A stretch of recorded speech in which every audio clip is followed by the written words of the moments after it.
안녕하세요. 시작하도록 하겠습니다. 그림 9-58 척추는 흉추가 있고 경추가 있으면은 여기 C자에서 여기 구부러지죠. 이렇게.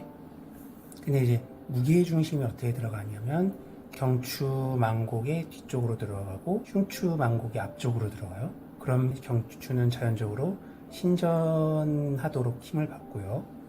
그냥 가만히 서 있어도 중력에 의해서 신전하도록 힘을 받고 흉추는 굴곡하도록 힘을 받게 돼요. 이게 이제 자연스러운 메커니즘인데, 근데 여기 그림 9-58의 B를 보면은 이 흉추가 구부러지는 거죠.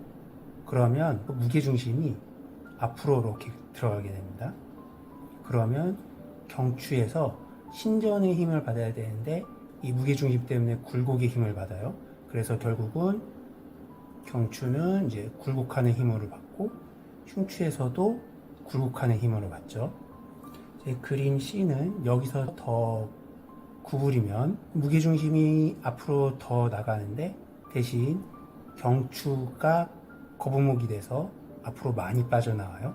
그러면 어떻게 되냐면 경추는 다시 신전하는 힘을 받게 되고 흉추는 다시 구부러지는 힘을 받게 됩니다.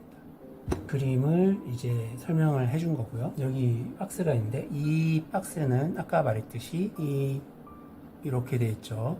여기서 이제 정상적인 무게중심이 지나가는 그림이랑 약간 흉추가 굴곡이 되고 경추에서도 굴곡으로 힘을 받는 자세에서 흉추가 받는 근육의 힘은 2배 정도가 된다고 합니다. 그러니까 이 자세를 유지하기 위해서 흉추에 있는 기립근은 2배 정도의 힘을 더 써야 된다. 흉추에 가해지는 압력이 더 많이 증가한다.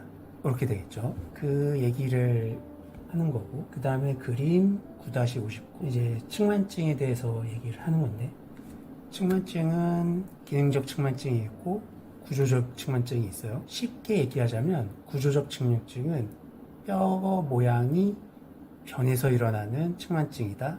이렇게 생각하시면 이해하기 쉽고, 안타깝게도 원인은 정확하게 모릅니다. 여기 위에서 보면 모든 구조적 측만증 사례의 약 80에서 90%는 명확한 생물학적 또는 역학적 원인이 밝혀지지 않은 특발성 측만증이다. 이렇게 되어 있거든요.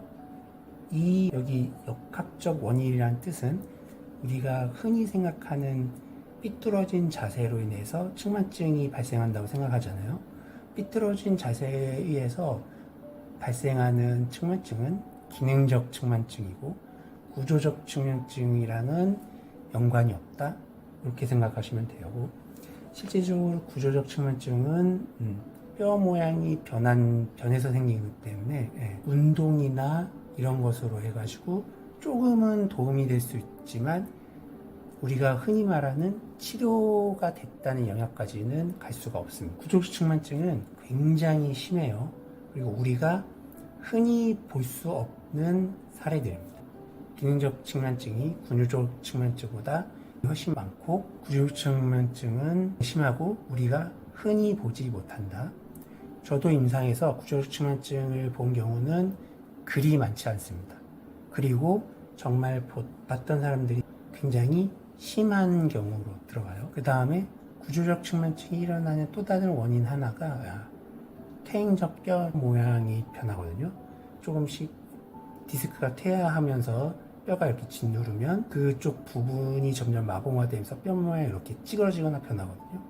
이런 것도 이제 구조적 측만증으로 볼 수가 있고, 이런 분들은 이제 연세가 많으신 분들한테 많이 일어나겠죠. 이제 넘어가서 그림 9-61 그 다음에 이 표는 척추전방전이증을 얘기하는데 요추 자체는 똑바로 평행되지 않고 기본적으로 이렇게 망곡이 돼 있죠. 요추 5번은 기울어져 있고 그 밑에 천추가 이렇게 동그랗게 이렇게 있죠. 여기가 이렇게 기울어져 있기 때문에 각은 약 40도 정도 기울어져 있기 때문에 무게가 눌리면 자연적으로 밑으로 미끄러지는 힘을 받게 되죠. 근데 이 뒤에 있는 척추관 관절 자체가 약해지거나 여기가 이제 부러지는 경우가 있어요.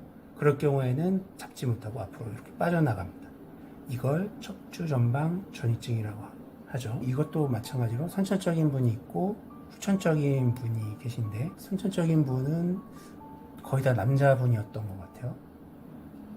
어쩔 수 없이 만성적인 요통을 가지고 생활을 하신다. 여기 넘어서 요추도 굴곡 신전, 하지만 이제 굴곡이 많이 일어나는 부위죠. 그래서 굴곡 50도, 신전 15도, 축회전은 5도밖에 안 되고 축굴은 20도밖에 안 된다. 그러니까 굴곡 신전이 특화된 영역이다.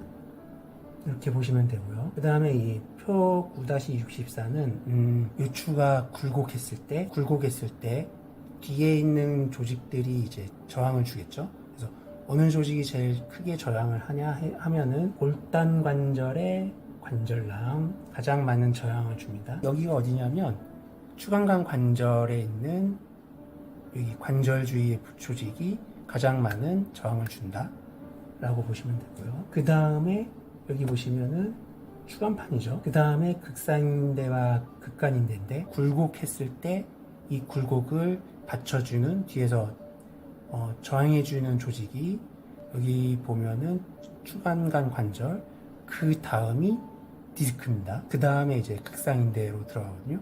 넘어가고요. 이거는 이제 수액 탈출에 대한 얘기죠. 돌출은 뭐냐면 수액이 있고 디스크가 이렇게 싸고 있잖아요. 여기 위에서 이제 만약에 굴곡을 해서 누르면 수액이 뒤로 나오는데, 그때 이제 싸고 있는 섬유륜을 밀면 섬유륜이 팽팽해지죠. 이게 이제 척추 사이 공간으로 나오면 이 돌출, 여기서 좀 더 압력이 받아서 핵이 섬유륜을 찍고 들어가서 약간 조금 삐져나오기 직전까지 가는 경우가 있어요. 탈출, 완전히 삐져나오면 압출, 그 다음에 이 삐져나온 수액이 끊어져서 뚝 떨어져거든요. 이걸 분리라고 합니다. 뒤로 갈수록 세게 눌렸다는 것을 뜻하는 거죠. 넘어가시고, 디스크가 걸리는 이유는 크게 두 가지가 있는데, 디스크가 버티지 못할 정도로 갑작스럽게 강한 압력을 받을 때가 첫 번째고, 척추를 많이 움직이면은 수액이 앞뒤로 막 움직이면서 뒤에 있는 섬유륜이 조금씩 찢어지거든요. 그러면서 이제 디스크가 탈출하게 되는, 그렇게 크게 두 가지 이유가 있습니다. 오늘은 여기까지 할게요.